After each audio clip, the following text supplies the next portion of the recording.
तर जरी महाराष्ट्रामध्ये विविध ठिकाणी पावसांना सुरुवात झालेली असली तरी सुद्धा मुंबईकरांवरचं पाणी संकट दिवसेंदिवस गडद होत आहे। जून महिना संपत आलाय आणि तरीही समाधानकारक पाऊस पडलेला नाही। त्यामुळे मुंबईकरांचं लक्ष आता जुलै महिन्याच्या पावसावर आहे। जुलै महिन्यामध्ये समाधानकारक पाऊस पडला नाही तर मात्र पाणी टंचाईची समस्या गंभीर होण्याची शक्यता आहे। त्यामुळे मुंबई महापालिकेने कृत्रिम पावसासह इतर पर्यायावर विचार सुरू केलाय। मुंबईला पाणी पुरवठा करणाऱ्या धरणांमध्ये केवळ 8% जवळपास पाणी साठा शिल्लक आहे। सध्या धरणामध्ये असलेला पाणीसाठा ऑगस्टपर्यंत पुरणार असल्याचं महापालिकेने सांगितलंय। तसंच विहिरींचं पुनर्भरण करण्यावरती भर दिला असून पालिकेच्या 26 वॉर्ड्समधील विहिरींची माहिती घेतली असून स्वच्छता केली जाते।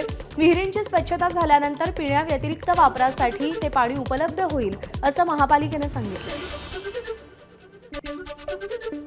वसई-विरार शहर महापालिकेच्या महासभेमध्ये नालेसफाईच्या खर्चावरून मोठा गोंधळ उडाला।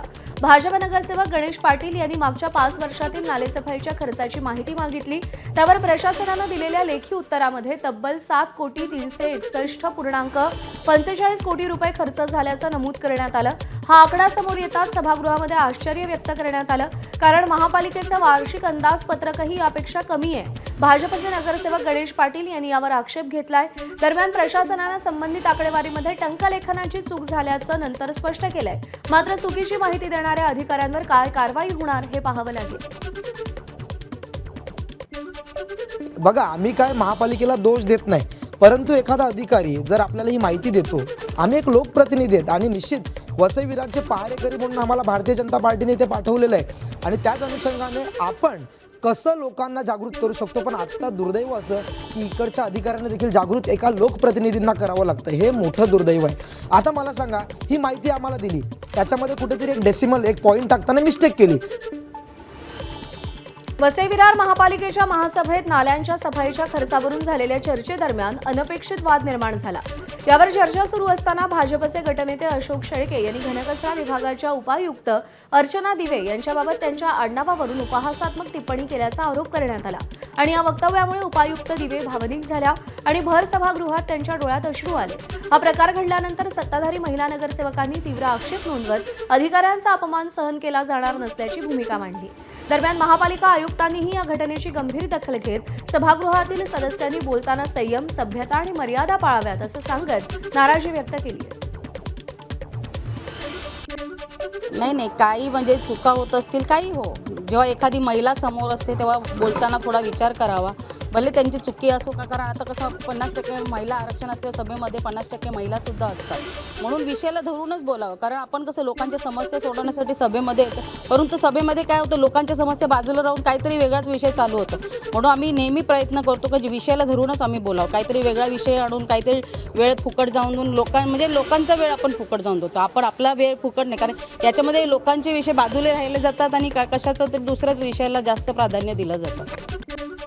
ठाकरेंच्या शिवसेनेत बंड करून शिंदेंच्या शिवसेनेत प्रवेश करणारे खासदार संजय जाधव यांचं काल परभणीमध्ये जोरदार स्वागत करण्यात आलंय। खासदार जाधवांचं जागोजागी स्वागत करण्यात आलं। खासदार संजय जाधवांच्या घरासमोर सगळे कार्यकर्ते एकवटले होते। मोठ्या संख्येनं कार्यकर्त्यांनी गर्दी केली आणि यावेळी परभणीतून विधान परिषदेत निवडून गेलेले नवनिर्वाचित आमदार सईद खानही उपस्थित होते।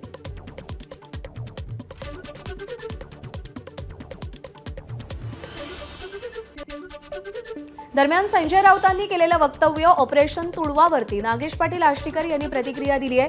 जास्तच खुमखुमी असेल तर पुढे या, एकदा होऊनच जाऊ द्या असं आव्हान आष्टीकरांनी दिलंय। ठाकरेंच्या शिवसेनेला हे आव्हान देण्यात आलंय। तर वरुण सरदेसाईंना उद्धव ठाकरेंमुळे किंमत आहे, नाहीतर सरदेसाईंना रस्त्यावर मारलं असतं अशी टीकाही आष्टीकरांनी केली आहे। त्यांच्याशी आमच्या प्रतिनिधींनी बातचीत केली आहे, पाहूया।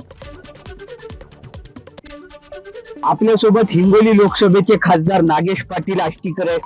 नाही, मी तुम्हाला मागे म्हणलो होतो की मी माझ्या सगळ्या कार्यकर्त्यांना विश्वासात घेऊनच हे सगळ्या गोष्टी केलेल्या आहेत। कारण सगळ्याचं म्हणणं होतं की जर आपल्याला जर मनोभावी जर सेवा करायची असेल लोकांची, जर चांगल्या पद्धतीनं जर विकास कामं करायची असेल तर आपण सत्तेत जावं लागेल। आणि आत्ताची जशी काही तुम्ही जे हे बघायला लागलेत की या ज्या पद्धतीची सत्ता आता आहे, तर विरोधी पक्षात राहून काहीही तुम्हाला करता येणार नाही। लोकांनी जी अपेक्षा आपल्याकडून केली ती पूर्ण करता येणार नाही। त्या हिशोबाने मग मी हे सगळं पाऊल उचललेलं आहे। बघा, मी काल सुद्धा माझ्या बाईटमध्ये सुद्धा सांगितलं की ते माझ्या वडिलांप्रमाणात, मी त्यांच्यावर काही बाकीचं बोलणार नाही। पण कुडवा हे भाषा आमच्या खेडवळ टाईप इकडल्या लोकांना हे नाही, जशाला तसं उत्तर कोणी पण देते, सगळेच देतात आजकाल, काय विषय आहे।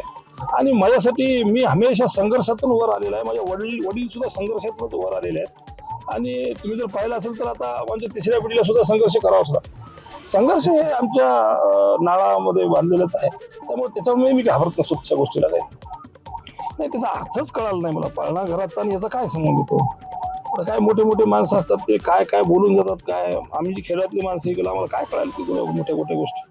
अभिषेक एकबोटे, एबीपी माझा, नांदेड. एबीपी माझा, उघडा डोळे बघा नीट.